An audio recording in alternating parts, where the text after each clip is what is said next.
Hey guys, today I'm gonna talk about the Preachers of Atlanta episode 7. I don't know how much time I have on this camera, so we're gonna hurry this up. It wasn't that much to it. Let me look at my notes so I can make sure it ain't that much to it. Pastor Jay Hazlitt, is that what it is? Pastor Jay from Preachers of LA. Him and his wife, Pastor First Lady Christy, they end up being on this episode, and they were with Pastor Kim. She was having this conference about relationships, so they end up coming down. But before the conference, they end up having a talk with her because, come to find out, her and her husband been married 3 years, but they haven't. She hasn't met his sons, because I guess his family had a problem with her being 15 years his junior. So, I don't know why they waited this long. And even Pastor Jay even asked her, like, okay, they never came to see you. Why you never went to go see them? And she really couldn't answer that. And she was like, maybe I put ministry in front of them, or whatever. So, it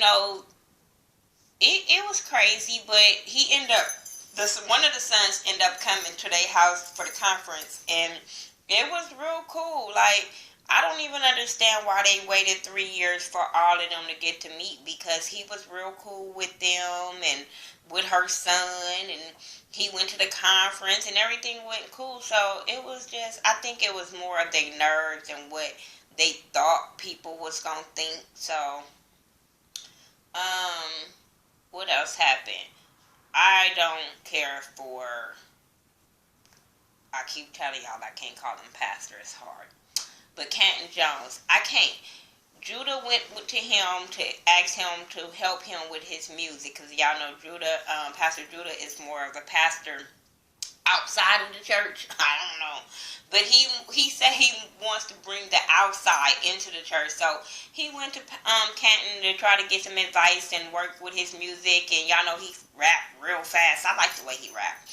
But when they went into that first studio session, Canton was but he just was real. I was on Judah's side, like, this ain't gonna make me want to do this. This not gonna make me want to work with you. He was real mean to him for no reason, telling him he wasn't serious about what he was doing and all that kind of stuff. And I was sitting there like, dude, like, this is the first studio session you had with him, and for you to be on him like that, and then he gonna go to Antonio, do you know the hothead, and ask Antonio, what do he think? Do you think, oh, I'm hard on y'all or whatever? But I'm like, you have more of a relationship with Antonio to be hard on him. You don't have a relationship with Judah to be hard on him. And it was just the way he came at him. I was so irritated. And I was with Judah when he was like, I don't even want to work with you. I don't want to be around you.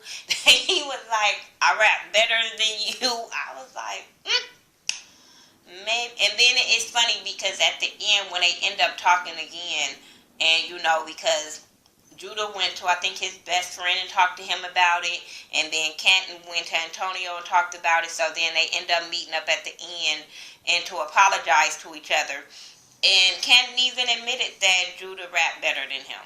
And he was like, I wouldn't want to work with you if you didn't. And I was like, yeah, I think he probably would run circles around you freestyling at least.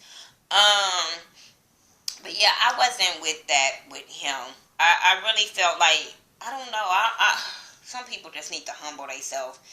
And I'm just sitting there like, Canton, I ain't even heard of you on some real until this show started. So please humble yourself. And even he was like, I've worked with bigger and better producers than you.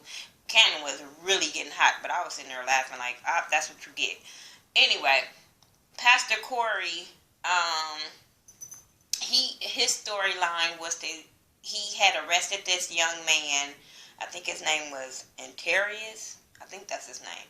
But he had worked with him. He arrested him for getting into some trouble back in the day.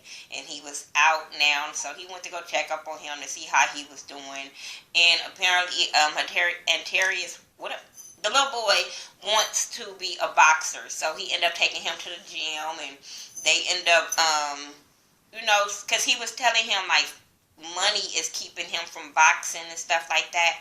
So he ended up taking him to a gym, got to meet a trainer, and the guy was gonna work with him, but he asked Antarius like, "Why do you want to be a boxer?" Because he was like, "It's more mental than it is physical. So you need to be prepared that you want to do this and stuff like that." And that's what he really wanted to do. And I hope that he gets on the right path and stay on the right path.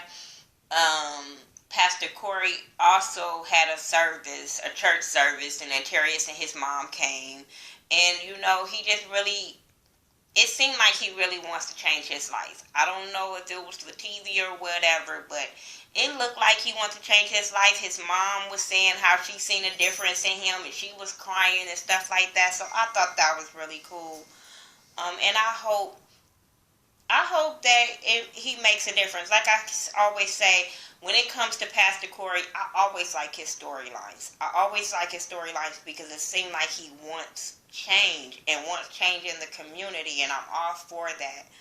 I think that was it with this episode that happened. Like I said, it wasn't that much that happened on this episode besides, Pastor Kim meeting her stepson and Pastor Corey working with the young man and getting him back on the right track, and Captain Jones working with Judah. That was basically that happened on this episode.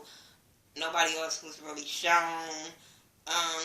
So that's all I got. That's all I got. I'm glad this was not that fast. I'm about to go watch the episode that came on last night because I seen little bits and pieces, so I really want to review that one.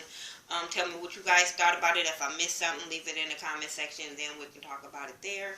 Get your All About support shirts. Follow me on all social media by The Ghetto View, THA, not THE, and I'll talk to you guys in the next video. Peace.